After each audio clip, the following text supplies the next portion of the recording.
इसी बीच बड़ी खबर आपको बता दें दिल्ली से, जहां दिल्ली शराब घोटाले से जुड़ी खबर है, जिसमें शराब घोटाले के मामले में के कविता की मुश्किलें बढ़ सकती हैं। सीबीआई ने राउत रेवेन्यू कोर्ट में अर्जी दाखिल की है।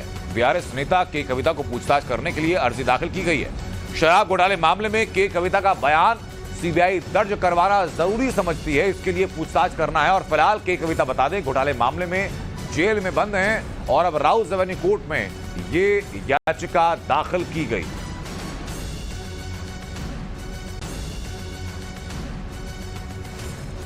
आपको याद होगा के कविता को उनके हैदराबाद स्थित आवास से गिरफ्तार किया गया था। आरोप लगाया गया था कि जो कथित तौर पर दिल्ली शराब घोटाला है उसमें साउथ का एक पूरा नेक्सस एक्टिव था और साउथ के नेक्सस के ऊपर 100 करोड़ रुपए रिश्वत देने का आरोप लगाया गया था दिल्ली सरकार को, जिसके मामले में सीएम अरविंद केजरीवाल तक इस वक्त तिहाड़ जेल में है। वैसे आरोपों के चलते उन आरोपों का एक तथ्य यह भी बताया गया कि उस साउथ नेक्सस और दिल्ली सरकार के बीच में जो कड़ी बनी उसमें रोल के कविता का भी रहा है। के कविता से पूछताछ को लेकर के पूछताछ लगातार की जा रही है और अब एक और नई याचिका राउत रेवेन्यू कोर्ट में दाखिल की गई है।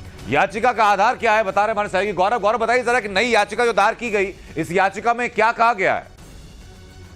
देखिए, ये नई याचिका इस नाते लगाई गई है क्योंकि दिल्ली शराब नीति घोटाले में जो सबसे पहली एफआईआर थी वो सीबीआई ने ही दर्ज की थी और इसकी वजह ये थी क्योंकि ये सरकार के नीति से जुड़ा हुआ मसला था और सरकारी भ्रष्टाचार के मामले में central bureau of investigation he FIR दर्ज करता है और जांच करता है। ऐसे में जब मनी लॉन्ड्रिंग के मामले में के कविता के रोल की जांच हो रही है, ऐसे में सीबीआई भी अब इस मामले में क्या के कविता के इस पूरे पॉलिसी फॉर्मुलेशन के इस पूरी प्रक्रिया में कोई रोल था और क्या उनके दबाव से, जो साउथ लॉबी के दबाव से शराब नीति में किसी तरह के बदलाव किए गए मनमाफिक, इसको भूमिका को लेकर जो है संभवतः सीबीआई उनसे तिहाड़ जेल में जाकर पूछताछ करनी चाहती है। और यही वजह है कि राउत रेवेन्यू कोर्ट में जज कावेरी बाबेजा के सामने ये अर्जी दायर करते हुए कहा गया है कि उनको समय दिया जाए ताकि वो पूछताछ कर सके कि कविता को। हालांकि ईडी के मामले में कि कविता ने अंतरिम जमानत की मांग लगाई है और हो सकता है कि उनकी मांगों को देखते हुए अंतरिम जमानत मिल भी जाए, लेकिन अगर सीबीआई के मामले में उनकी गिरफ्तारी होती है